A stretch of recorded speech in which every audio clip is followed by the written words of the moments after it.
Under the radiant sunset, as the last rays of daylight weave through the leaves, the story of a simple yet profoundly wise soul begins to echo across the southern mountains. This is the arduous and unexpected journey of a young boy from a poor rural village who rose above fate in search of the light of truth, eventually becoming the sixth patriarch Huineng, the founder of the sudden enlightenment path in Chinese Chan Buddhism. Part 1: Light Amidst Darkness. In a small village nestled among the vast rice fields of Xinzhou, Guangdong, life moved to the rhythm of nature. Among humble thatched houses and red earth roads, a boy named Huineng was born. Raised in poverty and having lost his father at an early age, Huineng and his mother struggled to survive from his childhood. His early days were filled with the sounds of toil, the scent of burning charcoal, and the hardships of daily labor. Yet within him, there flickered a rare light, a keen awareness, a spirit longing to transcend the limitations of the body and material world. Every morning, as mist still lingered over the fields, Huineng would wake with a silent conviction. Something greater awaited him beyond the horizon. One day, while delivering firewood to passers-by amidst the hurried footsteps and chatter of villagers, an unfamiliar sound reached his ears. It was neither the crackling of burning wood nor the usual daily conversations, but rather the solemn recitation of a sutra, resonating like a sacred bell in the stillness. Amidst the noisy surroundings, Huineng heard a verse from the Diamond Sutra. Abide nowhere and let the mind arise. Ying wuzuo ju sheng qi xin. Like a cool breeze sweeping through his soul, something profound and ineffable struck him, beyond words, beyond images. In that moment, everything seemed to fade away, leaving only stillness and a deep realization of the mind's true nature. Huineng awakened, as if suddenly glimpsing the final light at the end of a dark alley. Though he had never learned to read or studied the scriptures, he instinctively grasped a profound truth. The path to enlightenment was not found outside, but within oneself. Without hesitation, Huineng set out from his village, carrying with him a newfound faith and a burning desire to seek the light of truth. He inquired with travelers searching for a place where the Dharma was taught, and gradually learned that somewhere on Mount Huangmei, the Eastern meditation monastery, was under the guidance of a great Zen master, Hongren.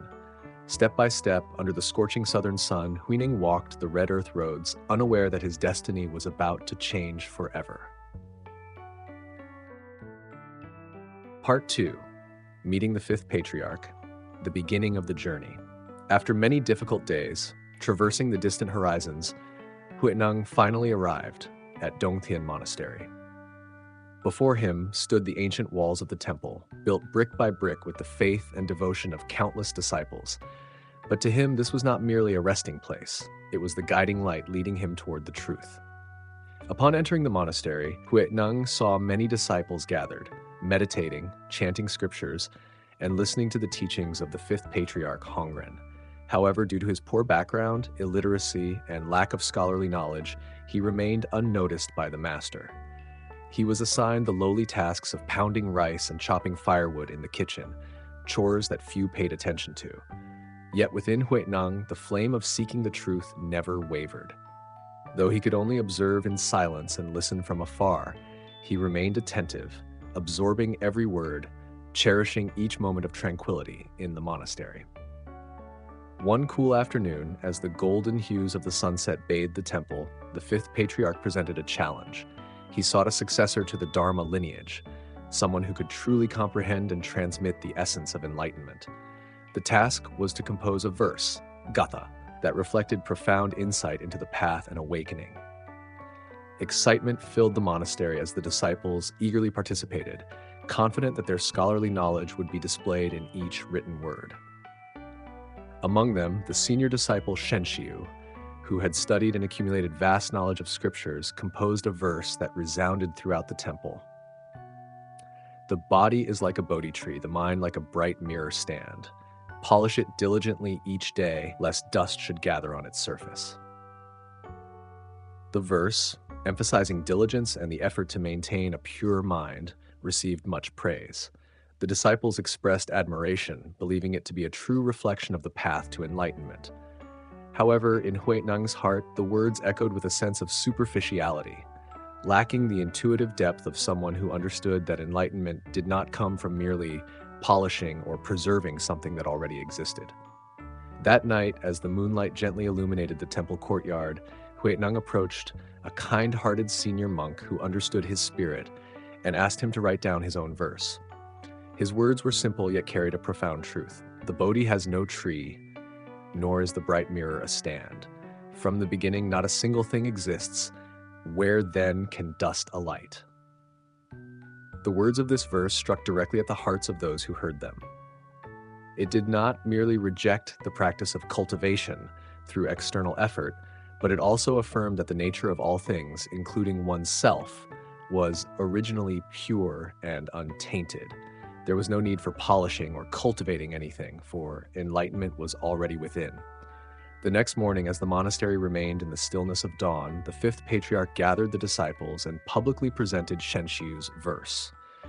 Praises filled the air, yet the master's gaze turned toward Huineng, the seemingly insignificant figure no one had paid attention to. A profound silence enveloped the room before the patriarch gently spoke. The Dharma is not contained within a robe and bowl, but within your own heart. Take these as a symbol of the lineage, and remember, truth is not something you search for outside, but something you must dare to see within yourself. At that moment, the entire monastery seemed to brighten. Gazes of astonishment, quiet sighs. Huineng, in his humility and simplicity, accepted the robe and alms bowl, symbols of the Zen Dharma lineage. Yet they were also a heavy responsibility, affirming his place on the path to ultimate truth. Now, Part 3, the journey of escape and true enlightenment. Sadly, not everyone could rejoice in Huineng's success. His rising fame quickly spread, stirring jealousy among some high-ranking disciples, especially those once favored by the fifth patriarch. A group of disciples, led by Tung Yu Min, conspired to seize the robe and bowl, viewing them as symbols of power and ascension in the Dharma. On a stormy night, as the wind howled through the ancient trees of the monastery, Huineng was leaving in secrecy, as instructed by the fifth patriarch when he was pursued by a determined group of disciples. Little did they know that this chase was not merely about possessing the robe and bowl, but a battle between the truth of the heart and human greed, desires, and ambition. At the edge of a narrow valley, amid the heavy rain and the echoing cries of the wind, Newman stepped forward, his voice filled with anger. Huineng, hand over the robe and bowl to me immediately. In that moment, everything seemed to freeze. Huineng stood still in the storm, his gaze serene. Without rushing into an argument, he gently placed the robe and bowl on a wet rock and spoke. If you desire the robe and bowl, take them. But if you truly seek to understand the Dharma, look into your own heart. The robe and bowl are merely symbols. The truth does not lie within them. His words seemed to weigh down the air around them. Newman, the authoritative leader of the group, tried to lift the robe and bowl, but suddenly they became so heavy that he could not move them. His struggle felt like forcing the impossible, and gradually his anger faded into confusion. In that moment, instead of clinging to his desire, he bowed his head and humbly asked for guidance. Amidst the storm, his eyes flickered with newfound understanding, a realization that what he had been seeking externally was nothing more than an illusion, while the true path lay deep within his own heart. After this event, Huineng retreated into the mountains, distancing himself from the noise of the world. For over 15 years, he lived a simple life among the lush green peaks, listening to the wind, the rain, and the whispers of his own heart. During this time, he did not focus solely on his own cultivation, but devoted each day to deepening his inner stillness, gradually becoming as pure as a rock amidst a flowing stream. Those years were not just a time of seclusion, but also a period of profound wisdom and careful contemplation of life's essence. Every morning, as mist lingered over the winding mountains, Huineng meditated beneath an ancient tree, watching the leaves fall, listening to the birds sing, and realizing that enlightenment was not something distant. It was in knowing how to pause and truly listen to one's own heart. Part 4. Spreading the Dharma, Enlightening Southern Zen. One fine day, when the time was ripe, Huineng awakened from his slumber of seclusion. He returned to the life of the Dharma community, determined to rise and teach the truth to those seeking inner freedom. Huineng chose to go to Fapten Temple, located in the heart of Guangzhou, where souls yearning for enlightenment gathered. On a sweltering afternoon in the crowded temple courtyard, Huineng demonstrated his unique wisdom through a story that would be remembered for generations. Two monks were engaged in a heated debate about a flag fluttering in the wind, each trying to assert his own perspective. One declared, "The wind is moving." The other countered, "No, it is the flag that is moving." The onlookers were perplexed, unable to discern the truth. Amidst the commotion, Huineng stepped forward, his gaze as calm as a still lake. With a gentle smile, he softly said, "It is neither the wind nor the flag that moves. It is your minds that are moving." His words, like dewdrops, touched the hearts of all who listened. Those who had been engrossed in argument suddenly felt a deep stillness within, as if hearing the whisper of nature itself. Huineng's teaching opened a new horizon, revealing that everything, no matter how small, directly reflects the nature of the mind, a nature that it is pure and unshaken by external circumstances. From that moment, Huineng's teaching spread far and wide, awakening countless lost souls. His disciples no longer focused on mere scriptural study or mechanical chanting. Instead, they learned to listen to their own hearts, to meditate in every moment of life, even in the simple act of pounding rice, even in silent contemplation beneath an ancient tree. Huineng's teachings were not wrapped in complex words nor lengthy scriptures. Instead, he spoke in short yet powerful phrases, emphasizing, "Enlightenment is not something to be sought outside. It already exists within your own mind." His words served as a reminder that in the chaotic modern world where external distractions abound, clarity emerges the moment we pause and listen to ourselves. During his Dharma talks, Huineng often shared his own story, the tale of a poor boy who, upon hearing a single verse from a sutra, awakened to the simplicity of existence. He advised, "Remember, the truth is not found in complexity. It is not something to be painstakingly sought elsewhere. It resides within each person's heart, in every breath, in every present moment." Listeners felt as if a new spiritual door had been opened. Those weary of life's burdens, those lost in the labyrinth of distant teachings, now discovered a newfound light, a renewed faith in themselves. Part 5. Eternal Lessons and the Legacy of Huineng. In the years that followed, Huineng became a symbol, a teacher whose story was passed down through generations. Yet for him, the most precious thing was not fame or status, but the lessons he left for humanity. All dharmas reside within your own mind. If you learn to look within, you will attain liberation instantly. Before his passing, in the sacred moment of his final departure, Huineng left his last words to his disciples. In the solemn stillness of that final evening, beneath the ancient trees of Nanhua Temple, he spoke. "Enlightenment does not come from scriptures, nor from the teachings of others. It arises when you look directly into your own mind, when you realize that all suffering and all attachments are mere illusions. The moment you see this truth, you attain true freedom." These words, like seeds, were planted in the hearts of his disciples, forming an eternal spiritual legacy that continued to grow over time.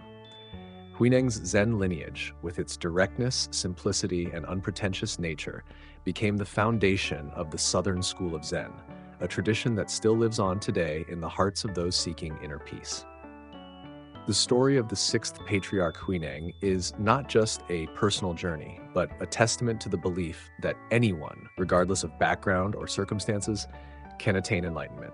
It teaches us that in the simplest moments of life, from the sound of the wind rustling through leaves to the gentle patter of raindrops on a thatched roof, there lies a hidden message of truth, a reminder that enlightenment is not something to be sought externally. It has always existed within each of us. Part 6. The Struggle for Survival and the Unceasing Aspiration. After Huineng's passing in 713, his teachings were recorded and passed down through the Platform Sutra, the only Zen scripture, which later became a treasured legacy for humanity. His disciples continued to spread his message, emphasizing the freedom of the mind and the ability to directly realize one's true nature. Those who listened to and followed Huineng's teachings gradually realized that life need not be overly complicated. Each morning upon waking, by simply pausing for a moment, listening to their heartbeat, and observing their breath, they could experience a profound serenity. A mother caring for her child, a farmer plowing under the scorching sun, or a soldier returning home after years away, all could find enlightenment in these ordinary moments. They came to understand that what truly mattered was not pursuing esoteric theories or engaging in elaborate rituals, but returning to their own essence. It was about awakening, realizing that no matter how noisy or entangled modern life became, there was always a quiet space within, a place of pure truth and serenity. In later years, people recounted Huineng's story as both legend and reality. They spoke of the poor young boy who, upon hearing a sutra amidst the bustling world, taught us this profound lesson. There is no need to search for anything far away. Simply pause, listen, and look within. Zen masters who followed continued to spread these teachings, transforming them into simple meditation practices that could be applied in daily life. They taught that one need not sit in rigid postures to meditate. Every action, from cooking and gardening to driving, could become an opportunity to recognize the presence of the mind. Through Huineng's teachings, the Southern School of Zen opened a practical path for those seeking spiritual freedom amidst the complexities of modern life. Part 7, Conclusion, an invitation to self-discovery. The story of the sixth patriarch Huineng does not end in the past. It continues into the present and the future of each individual. In a modern world full of pressures, his teachings still resonate as a sacred reminder. No matter how noisy life may be, if we just pause and listen to ourselves, we can still find the peace and enlightenment that have always been within our hearts. And as the story gradually comes to an end, the audience is invited. Take a moment to pause, take a deep breath, and listen to your own heartbeat. Are you also searching for the light of truth? Perhaps at this very moment, the path to spiritual freedom has already opened right before you. Thank you for taking the time to watch today's video. If you found the content helpful, don't forget to hit like, share, and subscribe to the channel so you won't miss upcoming videos. Let's walk together on the path to peace and enlightenment. Wishing you peace and happiness always.